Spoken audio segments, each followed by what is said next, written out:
Hello and welcome back guys, मैं हूं Maryam data is good से। तो इस लेक्चर में हम कुछ बहुत ही इंटरेस्टिंग टॉपिक सीखने वाले हैं जिनसे हम अपनी वेबसाइट और भी अट्रैक्टिव और फंक्शनल बना सकते हैं। तो आज हम सीखने वाले हैं प्लगइन्स और इमोजीज इन HTML उनके बारे में।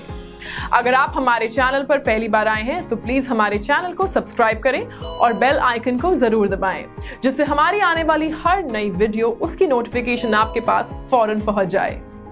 प्लगइन्स और इमोजीज को इस्तेमाल करना बहुत ही आसान है। आपको इस लेक्चर के एंड तक वो सब कुछ पता चल ही जाएगा। तो चलिए शुरू करते हैं HTML इमोजीज से। अगर आप स्मार्टफोन्स इस्तेमाल करते हैं तो आपको पता ही होगा कि इमोजीज क्या होते हैं। इमोटिकॉन्स मोडस कम्युनिकेशन एप्स का एक फीचर है।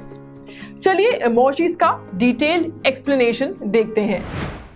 इमोजीज UTF-8 कैरेक्टर सेट के कैरेक्टर्स होते हैं।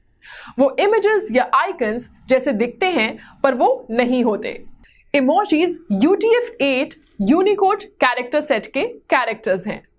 HTML Charset Attribute कंटेंट को सही तरीके से डिस्प्ले करने के लिए ब्राउजर को पेज पर इस्तेमाल किए गए कैरेक्टर सेट की जानकारी होनी बहुत जरूरी है।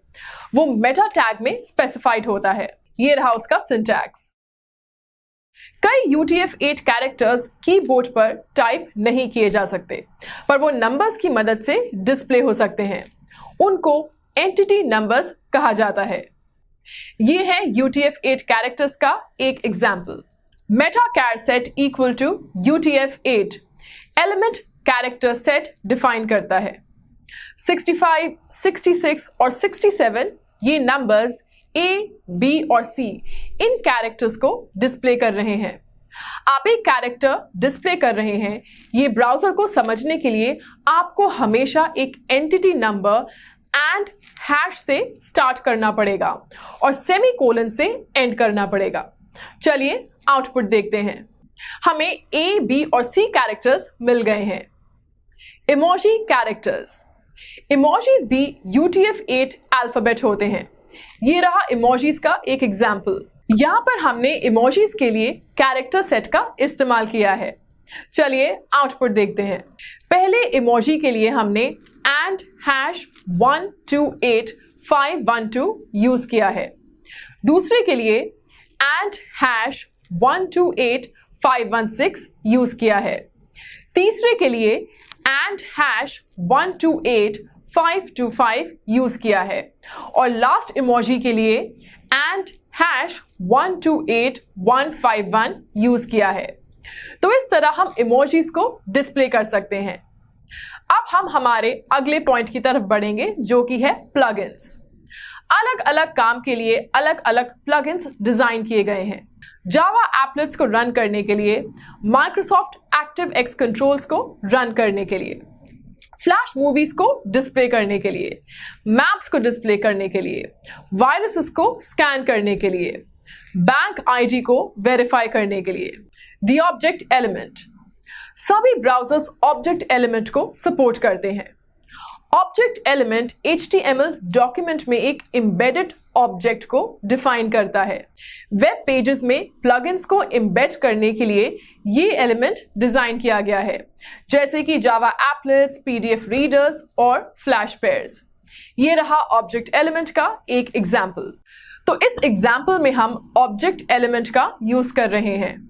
ऑब्जेक्ट एलिमेंट एक एक्सटर्नल रिसोर्स को रिप्रेजेंट करता है जो एक इमेज, नेस्टेड ब्राउजिंग कॉन्टेक्स्ट या एक रिसोर्स की तरह ट्रीट किया जा सकता है। हाइट एट्रीब्यूट पिक्सल एलिमेंट की हाइट को स्पेसिफाई करता है।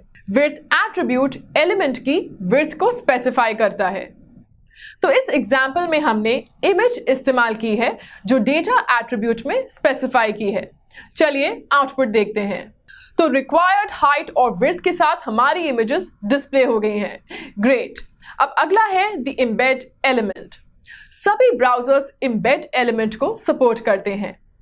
एम्बेड एलिमेंट भी HTML डॉक्यूमेंट में एक एम्बेडेड ऑब्जेक्ट को डिफाइन करता है। HTML5 से पहले ये एलिमेंट HTML5 का स्पेसिफिकेशन नहीं था। चलिए एक एग्जाम्पल देखते हैं। यहां पर भी हमने एक इमेज मतलब एक एक्सटर्नल सोर्स एम्बेड किया है। चलिए आउटपुट देखें। तो इमेज डिस्प्ले हो गई है।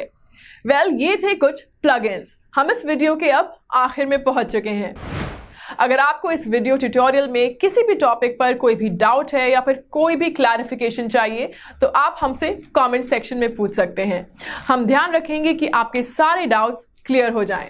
और अगर आपका कोई फीडबैक है तो वो भी हम जरूर सुनना चाहेंगे।